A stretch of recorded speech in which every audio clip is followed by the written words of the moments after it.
Hello, everyone. My name is Neo Zintle. I am so excited to be on the KJ Real Talk podcast. My message is of resilience. I believe that the power that lies within you is meant to be realized. Mwah.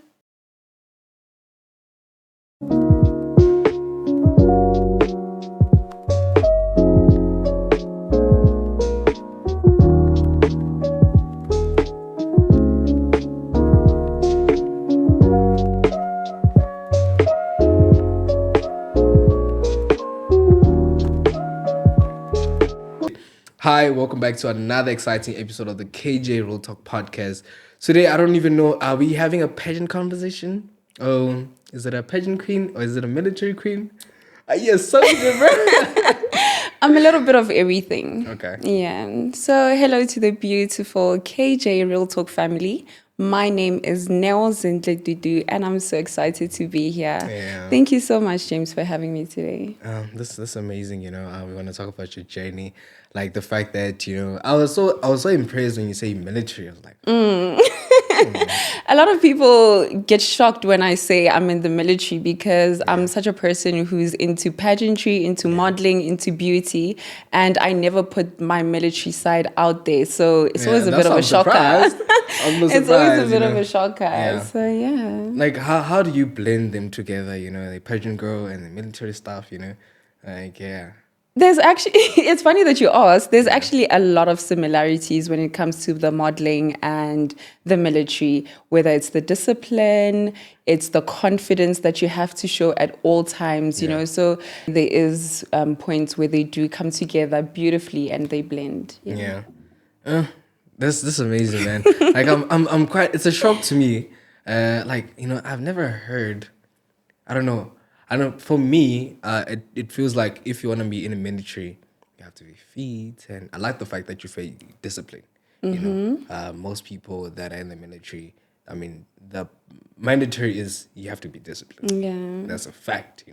If you can't be disciplined, You're going to struggle. You're gonna struggle for real. You're going to Like, yeah. struggle.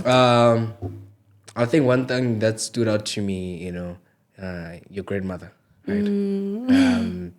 Like growing up in Garangue. Garangua, yes. Yeah, growing up in Garangue, like what values did your grandmother, and for me, grandmother to me, to be honest with you, especially in my heart, like what stood out and what values did she instill in your heart?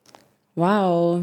I think grandmothers are just a gift from God, straight from God. Yeah. So from a very young age, my grandmother raised me and my siblings in Garangua. We attended creche there, and she used to lock us in so much. And I used to be so upset at her because we were never allowed to go play with other kids outside. If we wanted to hang out with our friends, they'd have to come and play at our house. Okay. 6 o'clock, the gate is locked. Hey. You don't swear. There's so many rules that she had in place. And at the time, I kind of felt like, wow, we're kind of being oppressed. But now when I go back and think about it, she was actually shaping us into people who will be able to survive in the real world. She made sure that the foundation phase of our lives was very important years where she took to pour into us and give us the certain values and characteristics that we needed and that we're still using to date. So I really love her. Gogo Mapiti, my angel. So she is a person who taught us how to be strong in who we are, how to prioritize family. Even to date, my sisters are actually my best friends. So it's just been a very blessed childhood for me. And I wouldn't change a thing. This is amazing, man. Like the fact that you are multi-talented, let's not forget about that. Outside of life lessons, you're also title holder. How do you feel about that? In the world of hey guys, I've got so many titles on my belt. I mean, you know, like Listen. how do you remain humble? Like how do you remain humble? Like That is an interesting question. I Yeah. think always being grounded in family and always remembering who I am Yeah. keeps me humble and grounded, you know. I'm raised in a family where humility is at the forefront of everything, you know. Before looking at accolades, before looking at material things, you always need to look at the person for who they are and experience them in their human form, you Yeah. know. That's what I always do in my daily life. So even if when I'm meeting a CEO or I'm meeting someone on the street, I don't look at the title or where they are in in life. I look at how I can relate to this person on a human level. So that's been something that always keeps me grounded. Pretty interesting, you know, because sometimes when you have a title, right?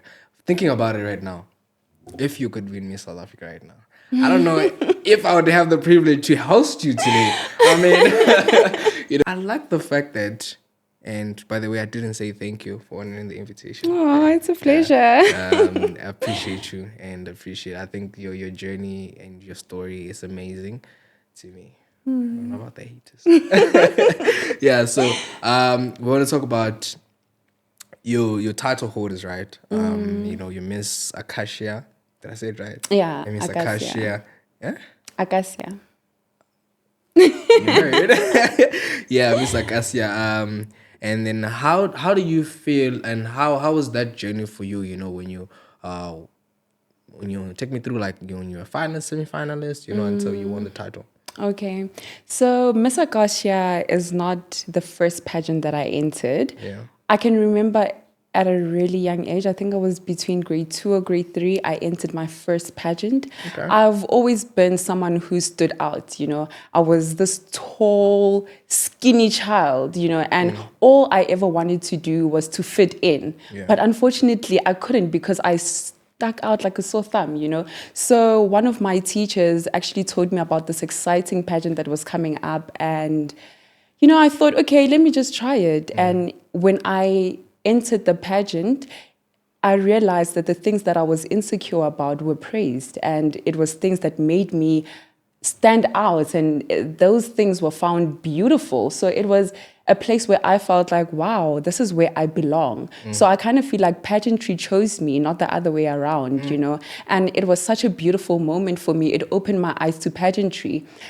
Years later, that's when I entered Miss Akasia and I won. You know, that was such a monumental moment for me. I remember the question that they asked me. They asked me to compare myself to a fruit. And I said I'd compare myself to a pineapple. I said I am rough on the outside and sweet on the inside. And I Wow, think yeah. till this day, that's Yeah. how I would describe myself, you know, with life's experiences, you know, it kind of ruffles your feathers outside, but my core essence will always remain Zintle, will always remain sweet, will always remain the little girl that my grandmother raised, you know. So winning Miss Akasia was so beautiful for me. I think the Miss Akasia title was more for me, was more to validate myself in knowing that this is the path that actually I should go for, you know, this is what I was made to do.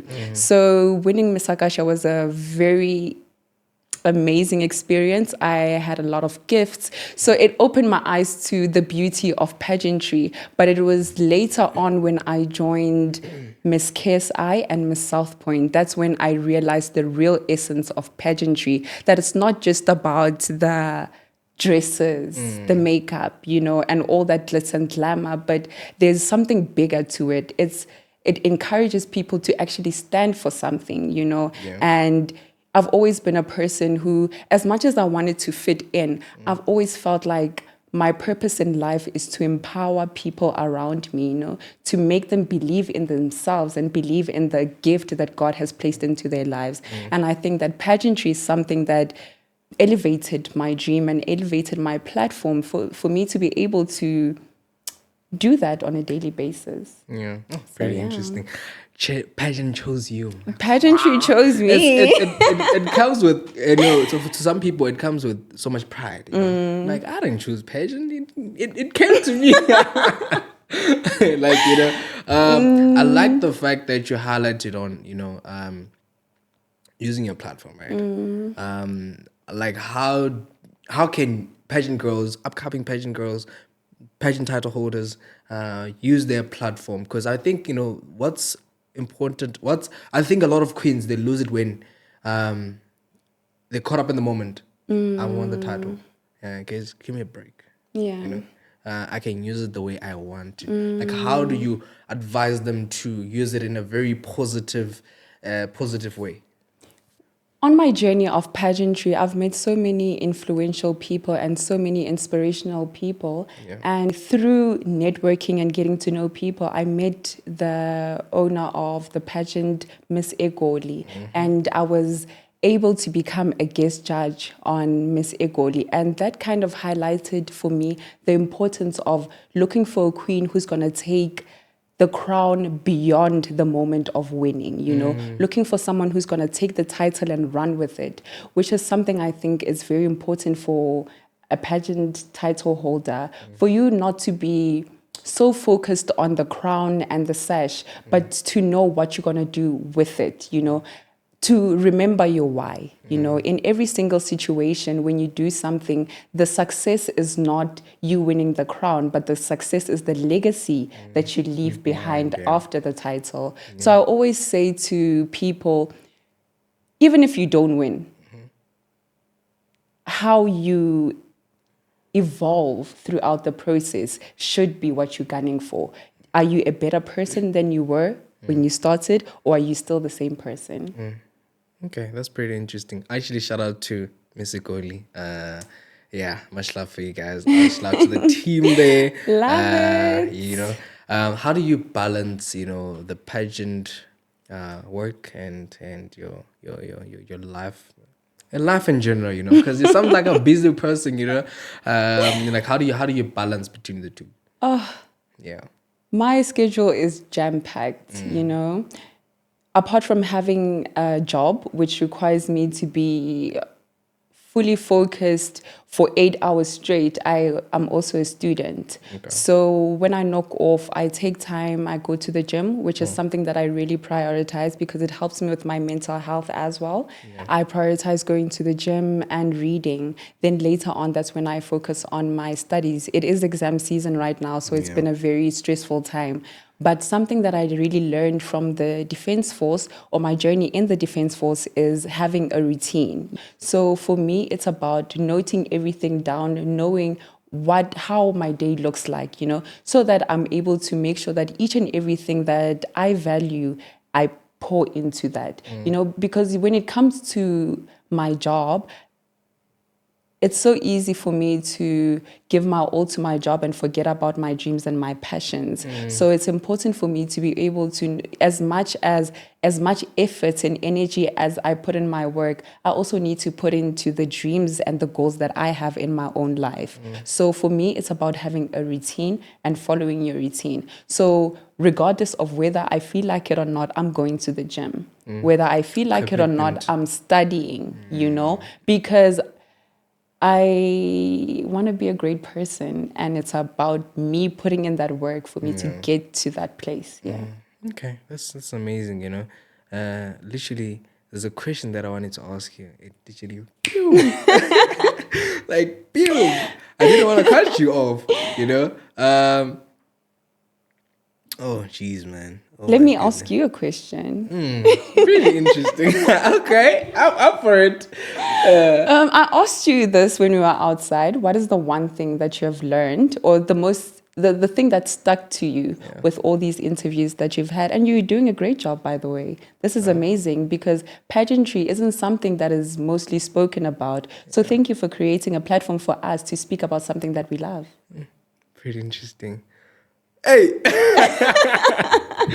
I don't know, like, oh my goodness. I know there's a lot. Oh my Because goodness. as I was watching the videos, I was like, wow, you've been putting in that work. And every single person that you've had on this show, like, there's so many gems that I've picked up. Yeah. Oh my goodness. Wow. I get to be asked the question. I think it's a lot, but I think of something.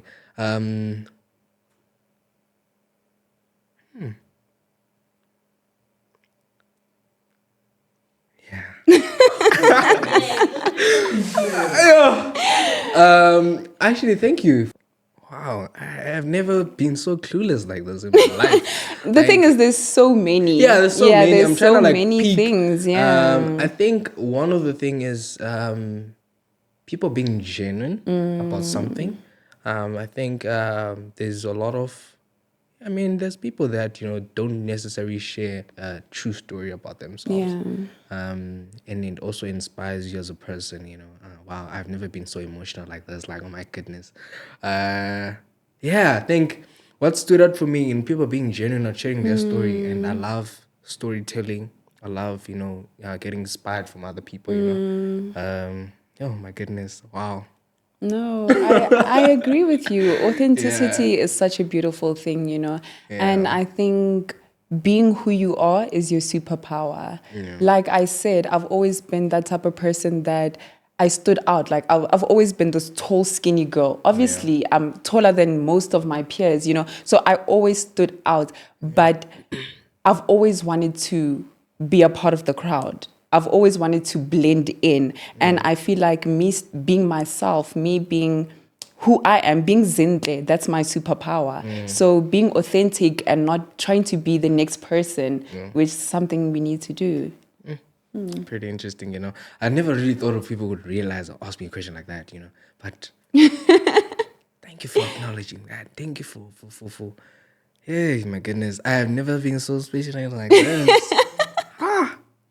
Now you But know how you make us feel when you ask us all these yeah, questions. yeah, but like thinking about it now, yeah, like I'm taking back when I started the podcast in 2021 before the lighting and stuff like that. I was recording at the park. Now I'm actually sharing my story with you. Wow. I think you did ask me that question on the phone, and I didn't answer you. Like literally, without any mic, I was using my phone. The park, like literally, there's a wind. I remember my Wow. podcast. I started in August, and it's windy outside. Um, my first guest was like a musician, from Akasia and stuff like that. 2023, that's when it really became, a serious thing. My first guest was actually Lungi, Miss Gauteng exclusive queen. Uh, my goodness, like the journey has been amazing, man. Like I won't lie, learning a lot of things from different people. And actually, shout out to Miss J. Actually, hey, shout out to her and the organization, and yeah, pretty much, Back to this episode, man. Let's talk about your business. Obviously, she's not a pageant girl only. She's You also, what actually motivated you to start a Airbnb business? So I've always been drawn to entrepreneurship and business. I Yeah. remember in primary school, so I used to take the bus, to go to school and go back home. So when we were in town, I used to see these people walking around selling lipsticks, and I've always been into beauty. So it was MAC lipsticks. Of course, they were not real. I'm sorry, MAC. But I bought those lipsticks and I used to sell them. Disclaimer. Disclaimer, I'm sorry. Yeah. I bought those lipsticks and I used to sell them to my peers. Okay. I did that. I did permanent makeup. I did lashes. I did everything beauty. And, every single business venture that I went into taught me something. When it comes to the lash business that I did, it was at a time where the business was booming. It was just when the lash industry started, Yeah. everyone wanted to It's do their giving lashes. 2012. No, it was recently actually, just before lockdown. Oh, Because really? yes, because I stopped doing it during lockdown. Yeah. So I was getting so much money, and it highlighted the importance of formalizing your business, Yeah. having books, having a record of all the clients that come into your business, So, and it's that information, that knowledge that I've learned in that business and every other venture that I've tried that I'm using now, and it's actually helping me. So I had a friend who used to stay at a complex or something like that. Then they invited me over. When I was there, I was like, okay, this is a very beautiful place. And I thought of buying an apartment and using it for Airbnb. I started in 2020, if I'm not 2020, 2021. Bought the apartment, I had to start from scratch, as in furnishing it. And that time, I'm just a girl, I had to start with one couch, with a chair, with a kettle. I had to start slowly, but now when I look at it, I'm like, wow, it's only by the grace of God and discipline, and I'm learning how to work with people. Sometimes when you're a lady, the business industry isn't very fair to you, because so many people take advantage. It also reminds me of when I used to have a Uber business, I had drivers who were taking advantage of me, not respecting me because obviously, I don't owe you anything, and it's in such situations where it's important for you to put your foot down and to make sure that you are heard, because respected as well. Yes, heard and respected, because if you let people walk all over you, then you won't see any profit in your business. So me being a soft-spoken person, I needed such challenges for me to be able to step out of my comfort zone and ensure that whatever it is whatever situation that I'm faced with, I can handle it. So with the Airbnb business, it's been such a blessing to me. It has all its challenges as well, but it's about day-to-day learning, day-to-day improvement, making sure that my clients today are happier than the previous guests were. So, yeah. That's amazing. I like the fact that you are in the midst of, these challenges, you're still consistent. You have to. You're still committed to the You business. have to. Like I like that. You like that. Thank Like you. how are you planning to grow? You're still doing it, right? Yes, I am. How are you planning to grow your business and advise other young entrepreneurs to guys, even if it's tough, you can still, you can still be consistent, you can still grow in the business. How do you advise them? I would say to the young person who's in business facing challenges that everything happens for a reason. I really believe in destiny and being at the right place at the right time. Wherever you are in life, where you find yourself, that's exactly where you need to be. Bad things are happening, we always feel like, oh my word, it's the end of the world, nothing good is working. I'm not meant to be in business, but there's a lesson there that you need to learn, for you to grow. So all I'm saying is whatever situation you're in, just open your eyes, take a step back and think, what lesson am I meant to learn from it? And how is it going to help me in future if I do actually learn it? Because if you don't learn it, you're going to be faced with many different other situations and circumstances where you face similar things, but there's one main lesson that you need to learn from it. Yeah. What impact do you hope to make in your community, and how do you plan to achieve it? Even though you have a business, you are multi-talented, and I guess you can multitask as well. Like how are you trying to be involved in on all of those? In my community, I'm a person who strongly believes in community and being a player in my community.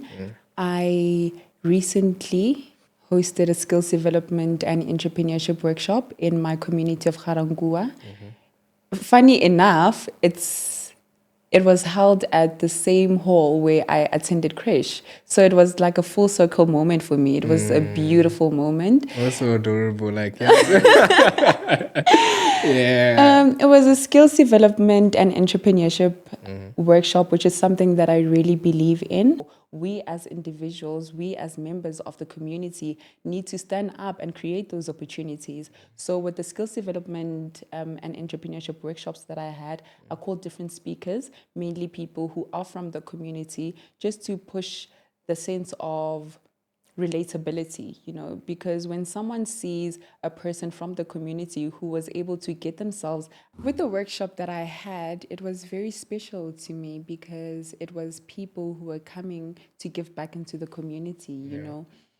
It's also a lifeline, because in certain communities, one thing that I realized about South Africans is that we have so many great individuals who have great ideas and great things that they want to start and implement, but it's how do you do that, you know? And when I look around in the community of Garangua, there's so many people who have opened businesses in their house, in their homes, you know. Yeah. But my thing is, how do we take you from being a spaza shop to a Pick and Pay, you know?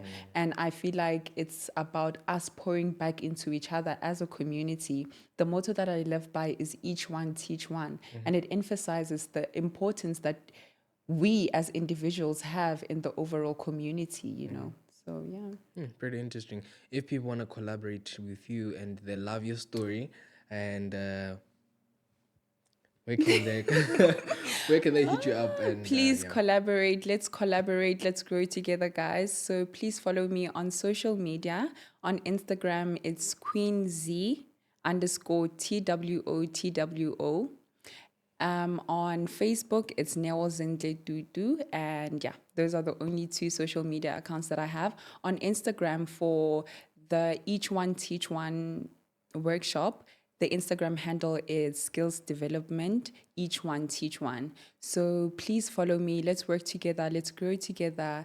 And yeah, thank you so much for this opportunity, James. This is actually my first interview. Thank you. Pretty interesting, you know. I love your story. I love the way you want to engage with the community. Interesting. I love that.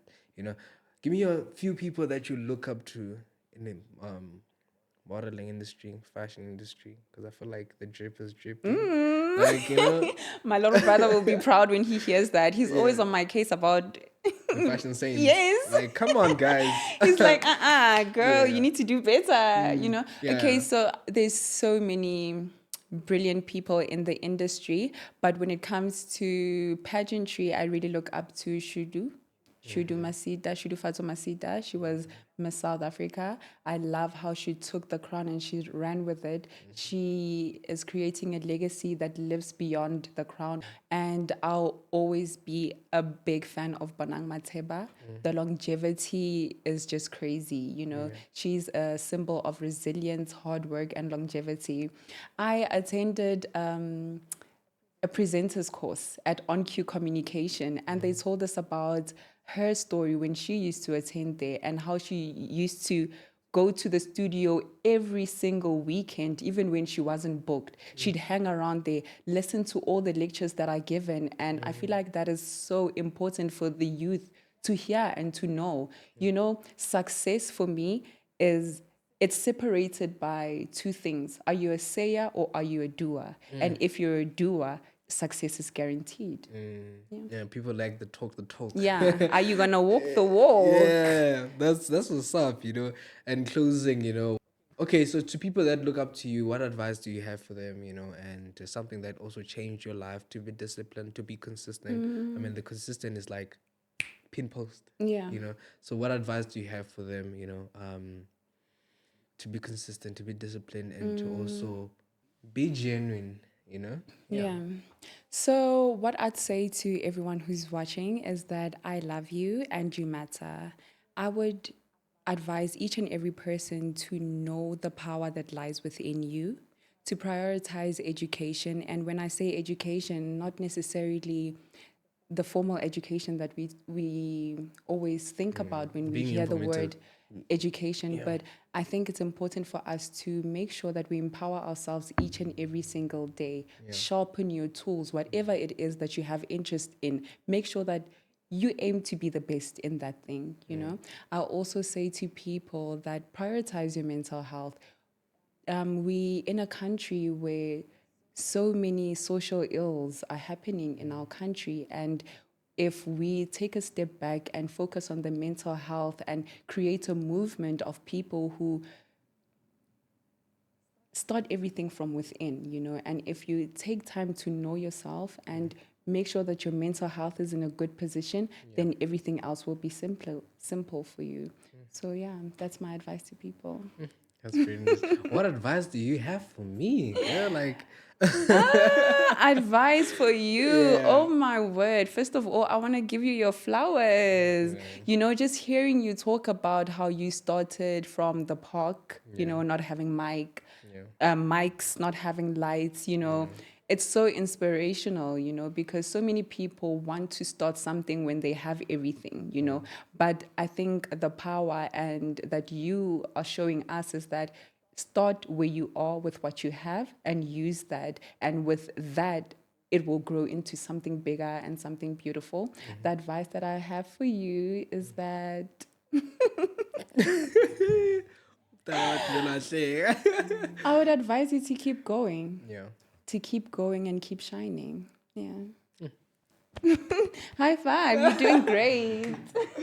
Shout out to you, man. I wish you all the best, man. More life in, you know. May you continue to grow. May you continue to shine. May the crown be on you, not just on pageantry. May you reign. May you reign, you know. Amen. Yeah. Yeah. The rain doesn't stop, but you know. Yo, thank you so much for coming. Thank you Oh, so much for thank honoring the you. This invitation, was man. Shout out to you, amazing. man. Yes, sir. If you want to be part of the KJ Real Talk podcast and create a healthy and healing conversation, this was nice, actually. Make sure you hit me up on the KJ Real Talk at gmail.com. Don't hesitate to come in here through conversation.